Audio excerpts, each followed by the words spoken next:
আসসালামু আলাইকুম। কেমন আছেন সবাই? রেসিপিস বাই ভিলেজ ফুডে সবাইকে স্বাগতম জানিয়ে শুরু করছি আজকের রেসিপি। আজ আমি আপনাদের সাথে শেয়ার করব চটপটি। চলুন দেখে নিই এই রেসিপিটি কিভাবে তৈরি করতে হয়, এর পুরো প্রস্তুত প্রণালী। এখানে আধা কাপ তেঁতুল নিয়েছি, সামান্য পরিমাণে পানি দিয়ে ভিজিয়ে রাখবো কিছুক্ষণের জন্য, তাহলে তেঁতুলগুলো নরম হয়ে যাবে।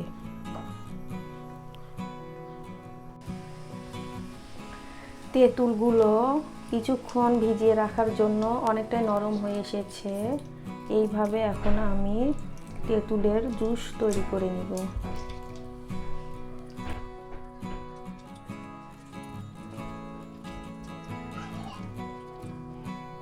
তেঁতুলের টক তৈরি করে নিয়েছি। এখন আমি এখানে কিছু উপকরণ মিশিয়ে দিব।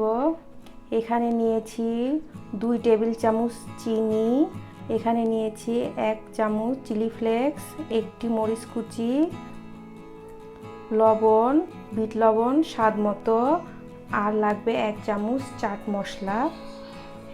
সব কিছু মিশিয়ে দিব।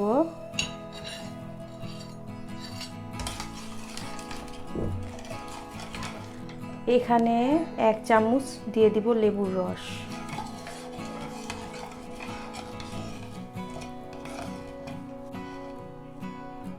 তৈরি হয়ে গেল তেঁতুলের টক।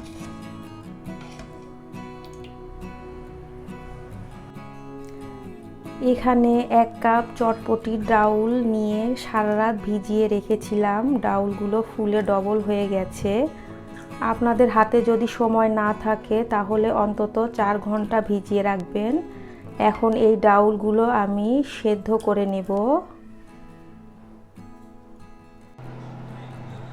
ডালটা খুব ভালোভাবে সেদ্ধ করা হয়ে গেছে, আমি দেখিয়ে দিই কেমন হয়েছে। গোটা গোটা থাকবে কিন্তু ভিতরে একবারে নরম। এখন আমি এখানে আধা ভাঙ্গা করে রাখা আলু দিয়ে দিব 1 কাপ। এখানে চটপটি মশলা 1.5 টেবিল চামচ পরিমাণে। এখানে দিয়ে দিব 1/2 চামচ চিলি ফ্লেক্স, 1/2 চামচ ভাজা জিরার গুঁড়া, 1 চামচের 4 ভাগের 1 ভাগ হলুদের গুঁড়া, আর দিয়ে দিব 1/2 চা চামচ বিট লবণ। দিয়ে খুব ভালোভাবে মিশিয়ে নিব।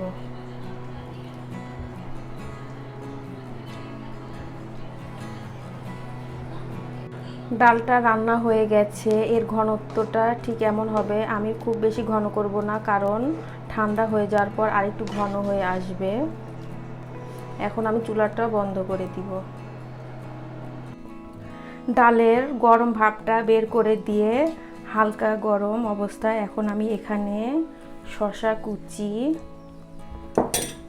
এখানে পেঁয়াজ কুচি, মরিচ কুচি, এখানে কোনো ধরা বাঁধা নিয়ম নেই, আপনাদের ইচ্ছা মতো আপনারা সব কিছু মিশিয়ে পরিবেশন করতে পারেন। এখানে দিয়ে দিব ধনে পাতা কুচি, এখানে দিয়ে দিব তেঁতুলের টক 2 টেবিল চামচ, আর এখানে দিয়ে দিব গ্রেট করে রাখা ডিম।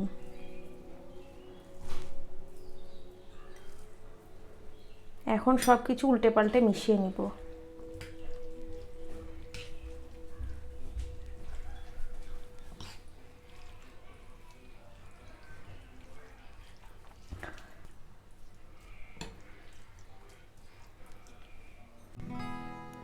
তৈরি হয়ে গেল চটপটি। আমার এই রেসিপিটি ফলো করে যদি বাসায় তৈরি করেন পারফেক্ট হবে আশা করি। আজ এই পর্যন্তই। সবাই ভালো থাকবেন। আল্লাহ হাফেজ।